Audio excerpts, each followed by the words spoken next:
সংসার আর পড়াশোনা দুইটা একসাথে সামলানো কিন্তু অনেক কঠিন একটা বিষয়, যেটা সবাই করতে পারে না। অথচ আমার ছোট বোন অনেক সুন্দরভাবে সংসার করতেছে, পাশাপাশি সে পড়াশোনাও করতেছে।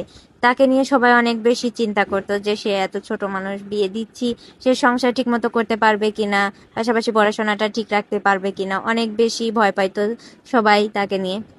কিন্তু সে এত সুন্দরভাবে গুছিয়ে সংসার করতেছে যে সবাই এখন অবাক হয়ে যায়।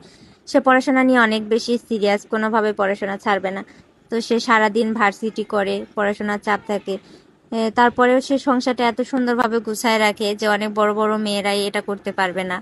সে দুইটা বিষয়ে অনেক বেশি সিরিয়াস। আমরা গেছিলাম সকালবেলা, গিয়ে দেখি সে নাই, ভার্সিটিতে গেছে। সে কোনোভাবে ক্লাস মিস করে না। তো আমরা গিয়ে বসে থাকতে থাকতে বোরিং হয়ে যাচ্ছিলাম। তারপরে সে সন্ধ্যার দিকে আসলো। তারা বাসায় ৩ জন থাকে, খাওয়া দাওয়ার বিষয় অত বেশি ইয়ে না তারা, আমরা যেরকম খাই আর কি। তো বাসায় বাজার ছিল না, তো আমরা যাওয়ার পর আমার ছোট বোন যখন আসলো তখন মারুফকে বলতেছিল তুই বাজার করে নিয়ে আয়। তো মারুফ আর রিজু যাচ্ছিল, তখন আমি বললাম আমিও সকালবেলা আসছি, ভালো লাগতেছিল না, আমরাও একটু ঘুরে আসি। তো আমরা গেছিলাম বাজারে, বাজার থেকে আসার সময় এগুলো নিয়ে আসছি।